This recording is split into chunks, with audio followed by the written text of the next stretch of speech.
Assalamualaikum warahmatullahi wabarakatuh.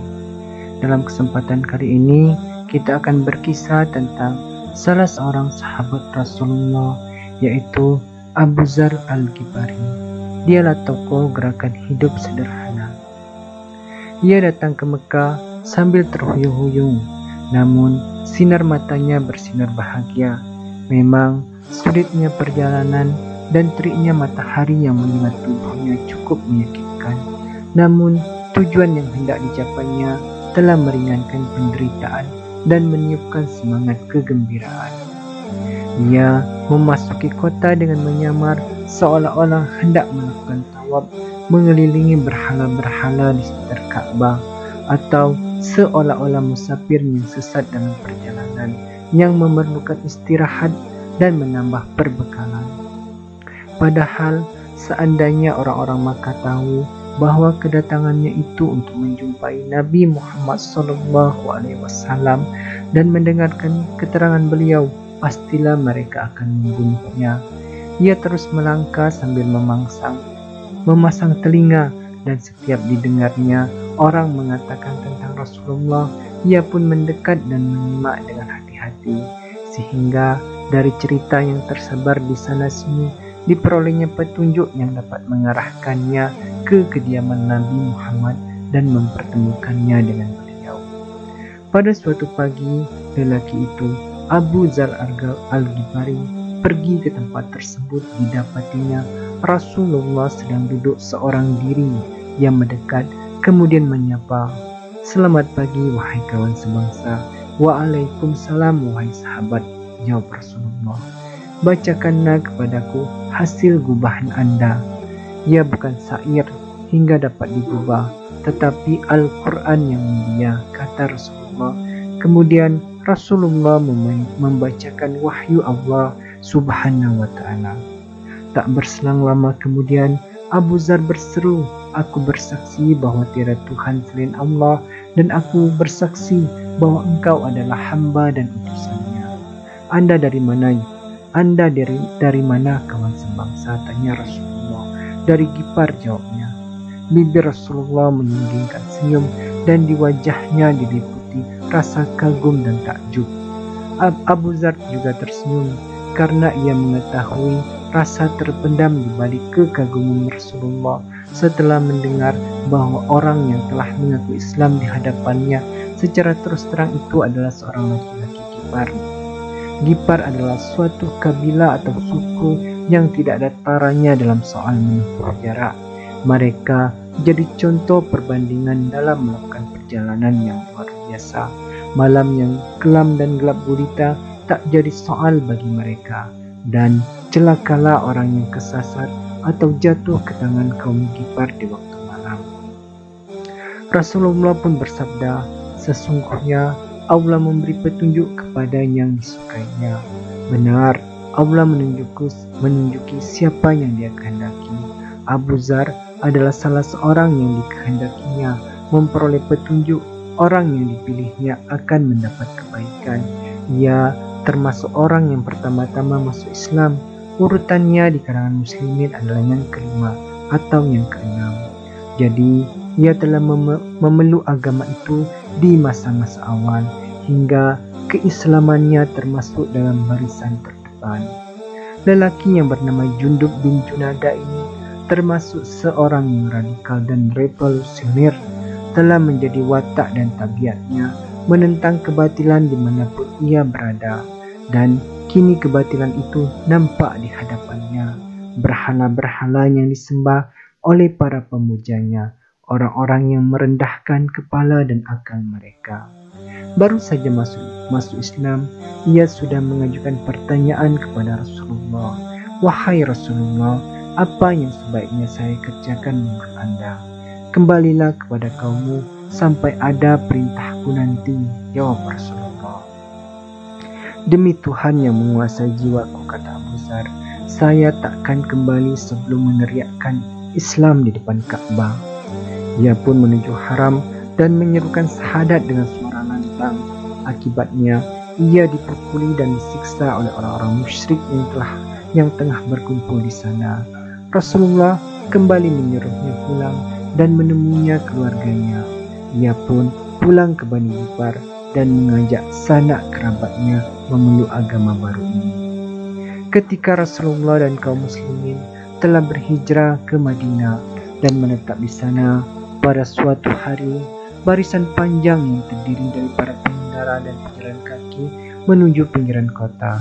Kalau bukan karena takbir yang mereka teriakkan dengan bergemuruh, tentulah yang melihat akan menyangka mereka adalah tentara pasukan musyrik yang akan menyerang kota.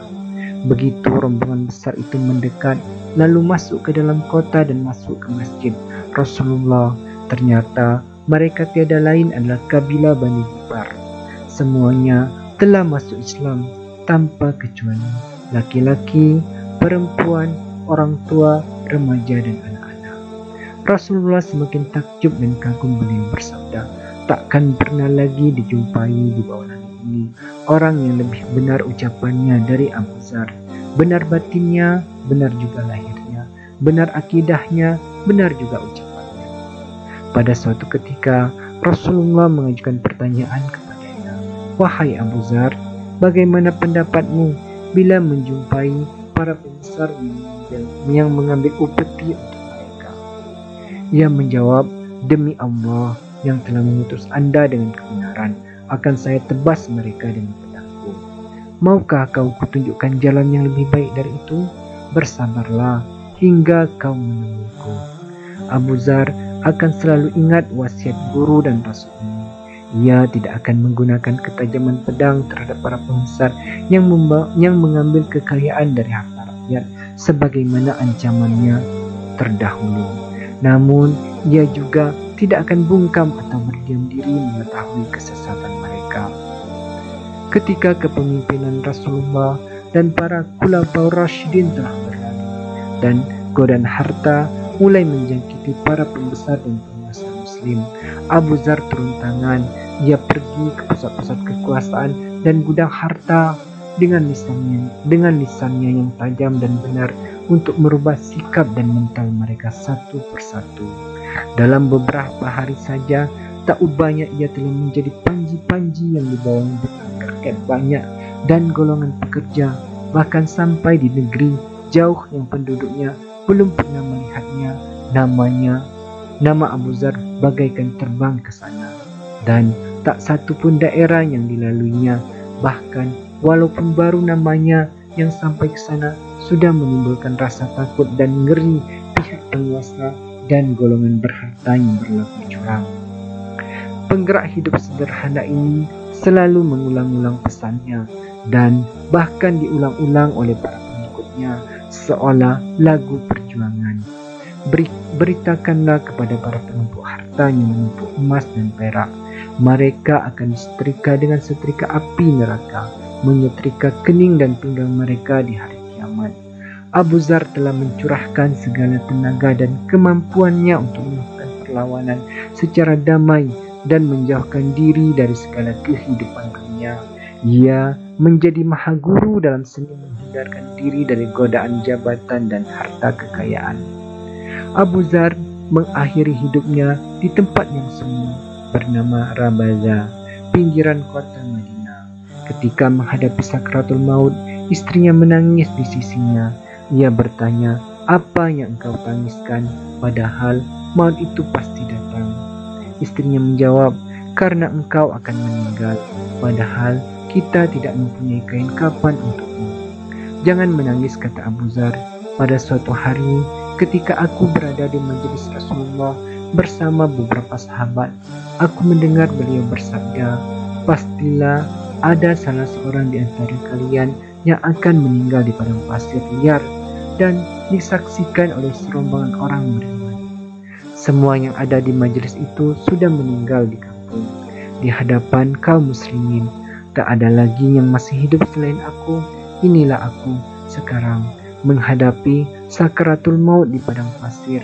Maka perhatikanlah jalan itu. Siapa tahu kalau rombongan orang beriman itu sudah datang.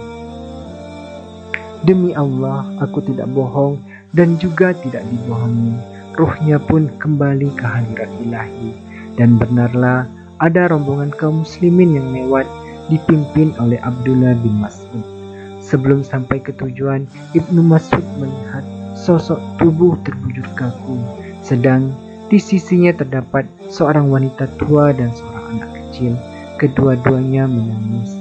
Ketika pandangan Ibnu Mas'ud jatuh ke mayat tersebut, tampaklah Abu Dzar Al-Ghifari.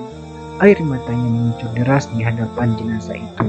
Ibnu Mas'ud berkata, "Benar ucapan Rasulullah, Anda berjalan sendirian, mati sendirian, dan akan dibangkitkan kembali seorang diri." Demikianlah sahabat, sebuah kisah dari seorang sahabat, Abu Dzar Al-Ghifari. Semoga kita mendapat pelajaran dari kisah hidupnya. Semoga kita menjadi tauladan dalam kehidupan kita. Assalamualaikum warahmatullahi wabarakatuh.